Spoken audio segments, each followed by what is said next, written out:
Kanzlerin, die Angela Merkel. Sie ist eine Wichserin. Sie ist eine Arschlochin. Also es ist eine schöne Sache. Hier finde ich richtig geil, dass es so eine krasse Anti-Nazi-Policy gibt.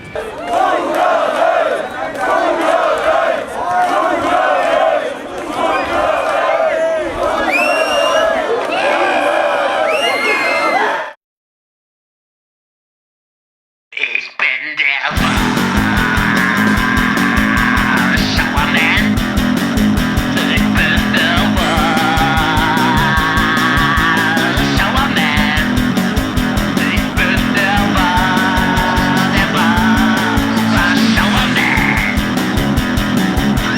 Wahrschauermän, Wahrschauermän,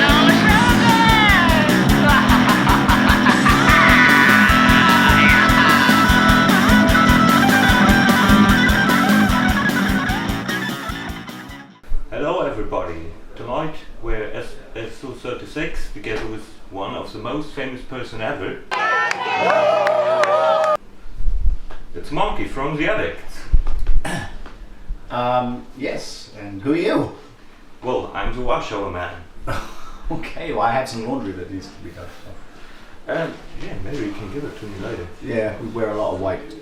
That's okay, I have a lot of breakfast tough stuff, on the let me road. see. We'll see. Alright, we'll do that. Okay, we have some questions for you like always. So the first one is, the ADICTS are one of the longest running early punk bands ever. But in comparison to all the other ones, you neither have balded nor got fat. What are the health and beauty tricks of the ADICTS? Well, I think it's genetics, good healthy living, and a good attitude.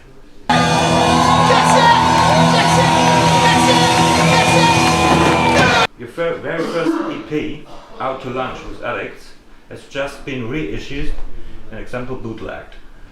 Your opinion on this one, and how did you get treated, so business-wise, in the 80s by independent record companies?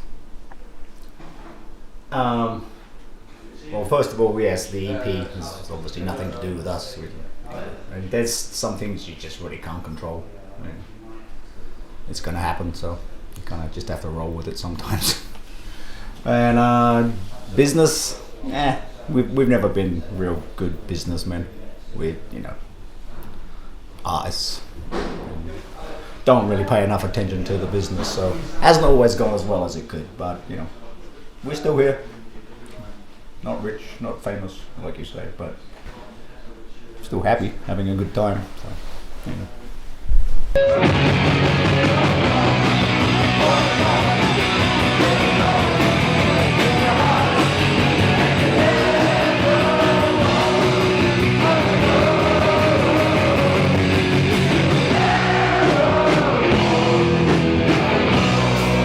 L, the Young Jukes, has been released by People Like You Records. What's the difference between them and the indie labels of the 80s? has it been released by Well, people like you? and Cop. Okay. You have to check that fact. But I don't know. It's hard to say. You're always optimistic when you sign to a label for an album or a single or everything. But and I don't know. It's at the kind of level we're at. It's kind of just is what it is. You take what comes along. We don't get offers every day, to make records or sign deals. So sometimes you just you take what's in front of you, just to keep some momentum. The title track, L, the Young Jukes, is an Iron Hunter mod, the Hoople reference, obviously, but sounds very much like Big Audi Dynamite. Who's Mick Jones is a big MTH fan. Coincidence? Well, I don't think consciously we were going for the Big Audio Dynamite reference. Obviously, not the Hoople, because Peter even plays the riff from all the Young Droogs and all the Young Dudes and all the Young Droogs. So yeah, we've obviously referenced that, but weren't connecting with Big Audio Dynamite, but that's cool if you hear that too. Because I'm a fan. I'm happy with that. The major theme and influence behind the Addicts is a Clockwork Orange and the Joker from Batman. How did that come along? Just an evolution of ideas, really. Just an amalgamation of stealing things from other people's imaginations and melding that into something new. And that, just kind of evolved into this character, whatever it is. Thing of its own now. Celebrating your 35th anniversary a few years ago, you re-recorded your early albums. Why that? I just put on the original LPs, and I think they still do stand the test of time. Yeah, they do. I don't know. It was just an idea to go back and revisit those songs, having, and they were songs we wrote when we were teenagers. So go back and revisit that when we're still looking very young. 50. So, and it was good. I mean, it was just a dope. And we did that whole album in a day, which was very punk rock at the time. We just thought maybe we'd give it a bit more time and a bit more respect. So that, it's not a big deal really. Just us having an idea and following it through. It wasn't meant to signify anything. Da fällt mir ein, ich wollte auch schon mal jemandem helfen. Rauchen fügt Ihnen und den Menschen in Ihrer Umgebung erheblichen Schaden zu. Ach du Scheiße! Was soll das denn? Ey du Arsch, was soll denn? Das war ja mal wieder eine gelungene Wahschauermän Heldentat. As far as I am informed, monkeys say you live in the USA, while the rest of the band is still based in the UK. How do you practice write new songs? And how do you prepare for tours and recording?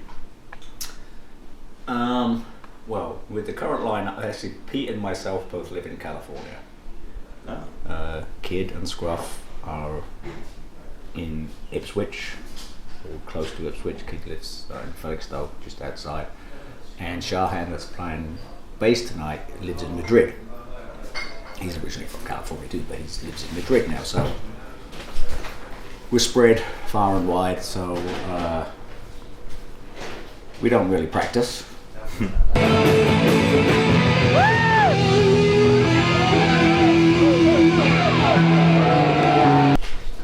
At the beginning of this tour, we started we just did 8 shows in Spain.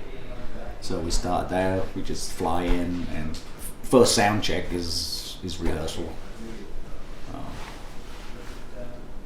And then we'd like to change the set each time we go out, so there's a learning curve involved for all of us. But and as far as writing songs go, basically just Pete, Kid, and myself have individual ideas, and we just basically take those kind of basic, unconstructed, ideas into the studio and put our heads together and pretty much just write in the studio these days, which is a longer process, but it's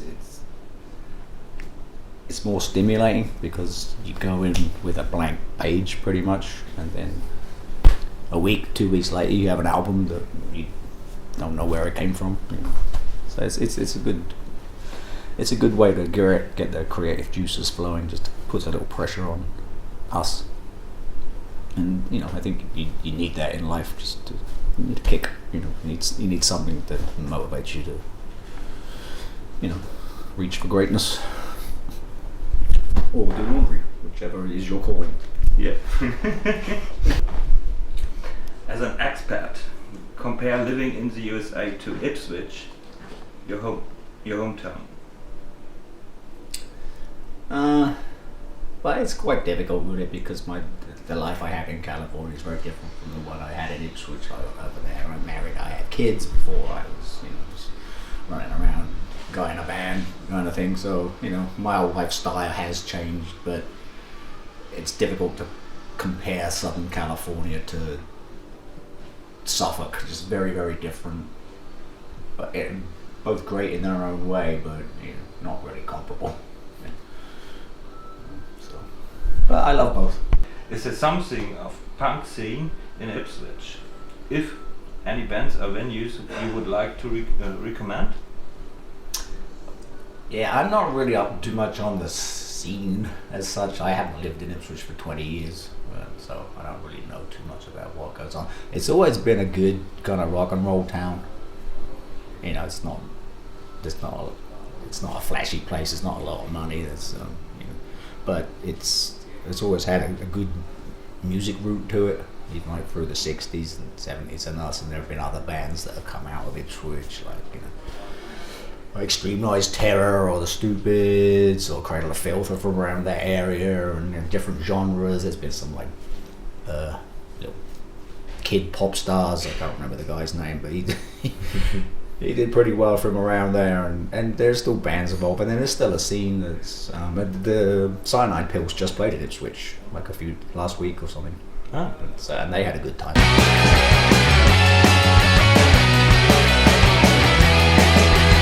So you can ask them about it, but so yeah, there's still stuff going on. Any final words? Not yet. Alright. So this was the interview. I hope you had much fun. I did, and nice job on the laundry. Thank you very much. It was hard work.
Best costume, do you think? Yours. Yours is the older one. Yeah. Maybe you're giving me some ideas. Maybe. Yeah, maybe. I can show you even some pictures. And you made Done it, yeah. Right. It's difficult, very difficult. I'll show you how I made this too. What we have also second prototype on the over. Okay. Okay. Cheers. Let's go.